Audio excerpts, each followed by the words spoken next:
আসসালামু আলাইকুম। আমি মাহমুদুল হাসান। আজকের ভিডিওতে আলোচনা করব গুগল অ্যাডসের কল রিপোর্টিং নিয়ে। তো আমরা যখন কোনো কলস অনলি ক্যাম্পেইন রান করি অথবা সার্চ অ্যাডের সঙ্গে আমরা যখন কল এক্সটেনশন ব্যবহার করি, তখন আমাদের কি করতে হয়? তার পাশাপাশি আমাদের কিন্তু গোল থেকে গিয়ে আমাদের কি কনভার্সন ট্র্যাকিং সেট আপ করতে হয়। এভাবে আমরা যখন সামারিতে আসি, আসার পরে আমাদের এখান থেকে এভাবে কি করতে হয়? কনভার্সন ট্র্যাকিং সেট আপ করতে হয়। আমরা যেখান থেকে ক্লিক করি, ক্লিক করে আমাদের এইভাবে আমাদের এটাতে ক্লিক করার পরে আমরা কি আমরা যদি সার্চ সার্চ অ্যাডের সঙ্গে যদি আমরা এক্সটেনশন ইউজ করি এবং যদি কলস অনলি ক্যাম্পেইন চালাই তাহলে এটা ব্যবহার করি। এবং যদি কেউ অ্যাডটি দেখার পরে ওয়েবসাইটে যাওয়ার পরে সেখান থেকে যদি কেউ কল করে, তখন আমরা এটা ব্যবহার করি। আচ্ছা, এখন এটা যখন আমরা এভাবে কলস অনলি ক্যাম্পেইনের ক্ষেত্রে ব্যবহার করি, করার পরে কি হয়? যখন যখন এখানে অর্থাৎ কলস অনলি ক্যাম্পেইন অথবা সার্চ অ্যাডের সঙ্গে কল এক্সটেনশন দিয়ে আমরা যদি একটা রান করি, রান করার পরে কি হয়? একটা ইমপ্রেশন হয়, ক্লিক আসে, তারপরে কি হয়? এখান থেকে ফোন কল লিড আসে। এটা কখন আসে? যখন আমরা কনভার্সন ট্র্যাকিংটা সেট আপ করি। কিন্তু কলস অনলি অ্যাডের ক্ষেত্রে অথবা সার্চ অ্যাডের ক্ষেত্রে আমাদের আরেকটি বিষয় এখান থেকে এটাকে এনাবল করে দিতে হয়। সেটা হচ্ছে কল রিপোর্টিং। এর জন্য আমাদের অ্যাডমিন থেকে অ্যাকাউন্ট সেটিংসে গিয়ে এখান থেকে কল রিপোর্টিংটা আমার একটা অফ আছে, এখান থেকে কি করতে হয়? এখানে অন করতে হয়, তারপরে এটা অন করতে হয়। করার পরে এখানে যে কল রিপোর্টিং এর অপশনটা, এটার মানে কি? এটা হচ্ছে এটা যদি অন করি তাহলে কি হবে? অর্থাৎ নাম্বারের লোকেশন, নাম্বারের কলার লোকেশন, এরিয়া লোকেশন, হ্যাঁ, কলের ডিউরেশন, এগুলো আমরা জানতে পারবো কোথায়, এটা যদি অন করি। এবং save call recording for 30 days এটা যদি অন করি, তাহলে যে মুহূর্তে কল করবে তখন থেকে 30 দিন পর্যন্ত কলের রেকর্ডিংটা কি হবে? সেভ থাকবে। হ্যাঁ, সেভ থাকবে। আমরা এখান থেকে এটা সেভ করে দিলাম। এখন কি হলো? কল রেকর্ডিং অন হলো এবং কল রিপোর্টিংও অন হলো। এখন আমি যদি এই কল রিপোর্টিংটি অফ রাখি তাহলে কি হবে? এবং কল রিপোর্টিং যদি অন রাখি তাহলে কি হবে? এই দুটো জিনিসটা বোঝার চেষ্টা করবো ইনশাল্লাহ। তো আমরা যদি কল রিপোর্টিংটা অন রাখি তাহলে আমাদের যে কল কনভার্সন ট্র্যাকিংটা আমরা সেট আপ করবো, এক্সটেনশনের জন্য হোক, কলস অনলি অ্যাডের ক্ষেত্রে হোক, অথবা ওয়েবসাইটে গিয়ে কল করবে সেই কনভার্সনের ক্ষেত্রে হোক, অর্থাৎ এক কথায় কল কনভার্সনের ক্ষেত্রে হোক, যদি আমরা এই কল রেকর্ডিংটা অন রাখি তাহলে ওই কনভার্সনটা কি হবে?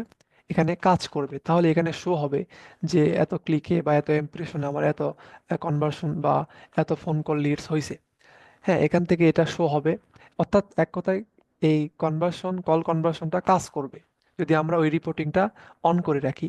আরেকটা কি, আমরা যখন এই গোল থেকে না, আমরা যদি ক্যাম্পেইন থেকে ইনসাইড রিপোর্ট থেকে আমরা যখন এই রিপোর্ট এডিটরে যখন আসি, তখন আমরা এখান থেকে এই যে কল ডিটেলস এটা আমরা দেখতে পারবো। এখান থেকে এটা আমরা দেখতে পারবো। কি দেখতে পারবো? যে কলের ডিউরেশন কত সেকেন্ড বা কত মিনিট কল হয়েছে, কলার কান্ট্রি কোড এটা দেখতে পারবো, কলার এরিয়া কোড এটা দেখতে পারবো, কলার ফোন নাম্বার দেখতে পারবো, রেকর্ডিং রেকর্ডিংটা এখানে থাকবে, কলার সোর্স টাইপ, কোন ক্যাম্পেইন থেকে কত কল আসছে সেটা দেখতে পারবো।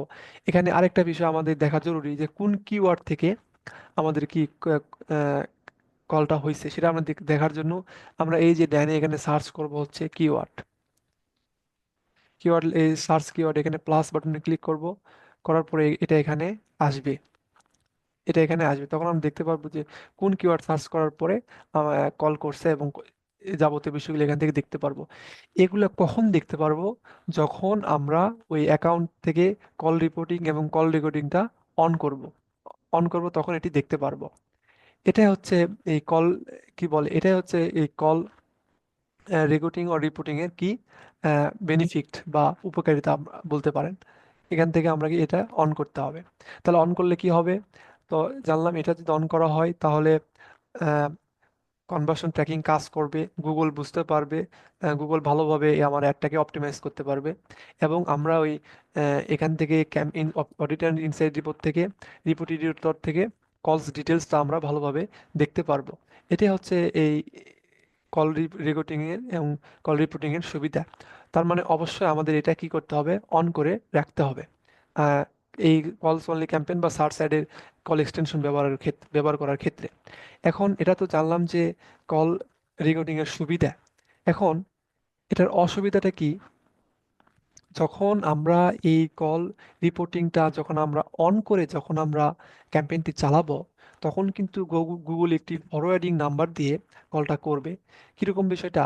এখন দেখেন, যখন কোনো কিওয়ার্ড লিখে সার্চ করা হয়, যদি টয়িং সার্ভিস এনওআইসি ভাবে আমি লিখি, লিখে কেউ যখন এখানে ক্লিক করবে, ক্লিক করে যখন কল করবে, এই ওয়েবসাইটের মালিক হোক বা ওয়েবসাইটে যারা এমপ্লয়ার আছে, তারা যদি কলটি ধরতে না পারে, তারা যদি এই কলটি ধরতে না পারে, তখন কিন্তু এখান থেকে তখন কিন্তু এই ওয়েবসাইটের মালিক পরবর্তীতে তাকে আর কল ব্যাক করতে পারবে না।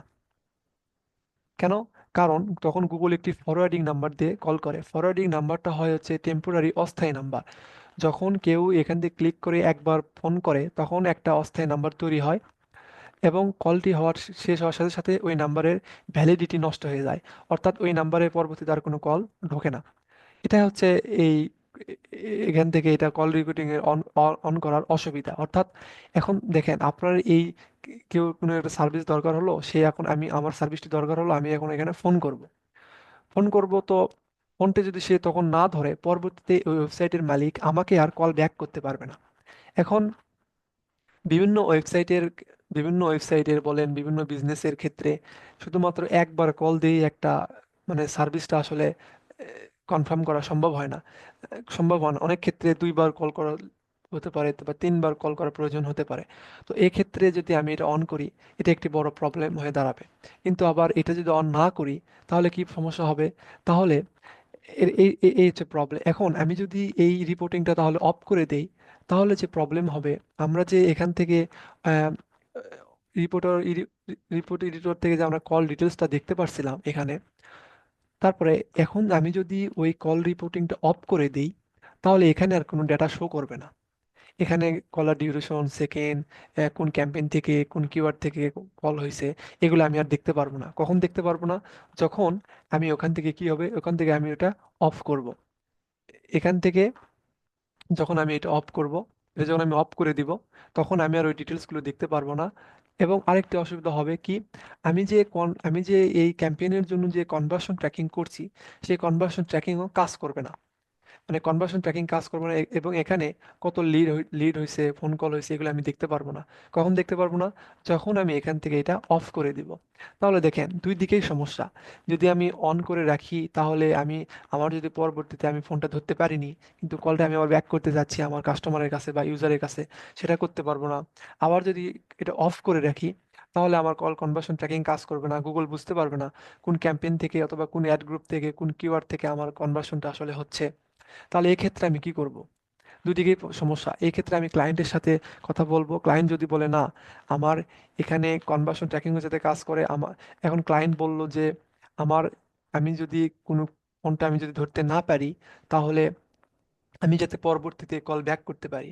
ক্লায়েন্টে যদি দুটো শর্ত দেয় যে না, তোমাকে কল রেকর্ডিং অন রাখতে হবে, আহ, এখান থেকে এখান থেকে যে আহ, কি- এই এখান থেকে যে রিপোর্ট থেকে কল ডিটেলসটা দেখাইছে, এটাও যাতে আসে, এবং আমি যেন পরবর্তীতে কল ব্যাক করতে পারি। সেক্ষেত্রে আমি কি করব? সেক্ষেত্রে আমি ক্লায়েন্টকে সাজেশন করব যে হ্যাঁ, ঠিক আছে, আপনি এটা অন রাখবেন, পাশাপাশি এটা অন রাখতে হবে। এটা অন রাখার পরে এখানে কল অ্যানালিটিক্স প্রোভাইডার আছে বিভিন্ন, তাদের মধ্যে সবচেয়ে এখানে জনপ্রিয় হচ্ছে কল রেল। এটা দিয়ে এখানে সেভ করতে হবে। তাহলে কি হবে? তাহলে কনভার্সন ট্র্যাকিংও কাজ করবে। আপনার কল ডিটেলসে এখান থেকে যে আমরা কল ডিটেলসটা দেখছি, এই ডিটেলসটাও ওখানে থাকবে, সব কিছু কাজ করবে। যখন আমরা এই কল অ্যানালিটিক্স, একটা third party call analytics, call rail যখন আমরা এখানে সেট আপ করবো, তখন কি হবে? তখন এই কল রেলের মাধ্যমে কল যাবে, এবং সে ফরওয়ার্ডিং নাম্বারদের দিলেও আসলে কোন নাম্বার থেকে কল আসছে সেটা সেভ করে রাখবে, এবং এই ওয়েবসাইটের মালিক পরবর্তীতে সেই নাম্বারে কল ব্যাক করতে পারবে। কলটি যদি সে ধরতে নাও পারে, পরবর্তীতে সে কি করতে পারবে? এই কলটি ব্যাক করতে পারবে। এজন্য এটি থার্ড পার্টি প্রোভাইডার এখানে সেট করতে হবে। এটা কিভাবে সেট করবো বা এটা কি আসলে? এটা হচ্ছে কল রেলের হচ্ছে ওয়েবসাইট। এখান থেকে ইন্টিগ্রেশন দেখেন, আমরা যদি এখানে যাই, যে ইন্টিগ্রেশনে আমরা যদি যাই,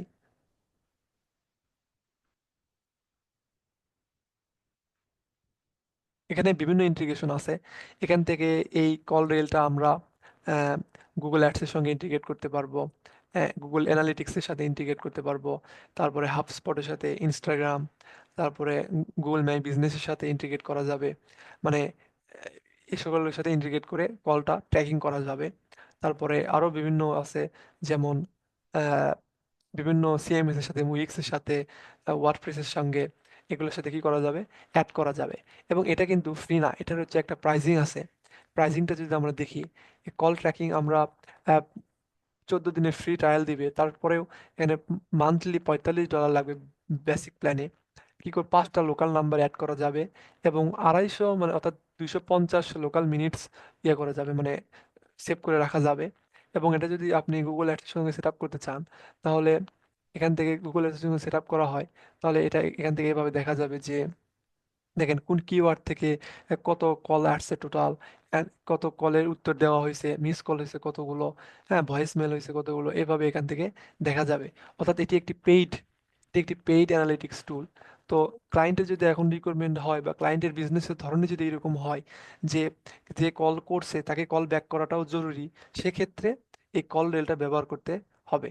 এজন্য কল রেলের এখানে অ্যাকাউন্ট খোলার পরে এখানে ইন্টিগ্রেট করতে হবে, করলে এটা এখান থেকে সেভ করে দিয়ে কাজ করবে। সো এটাই আসলে কল রিপোর্টিং এর সুবিধা বা অসুবিধা। তো ধন্যবাদ সবাইকে।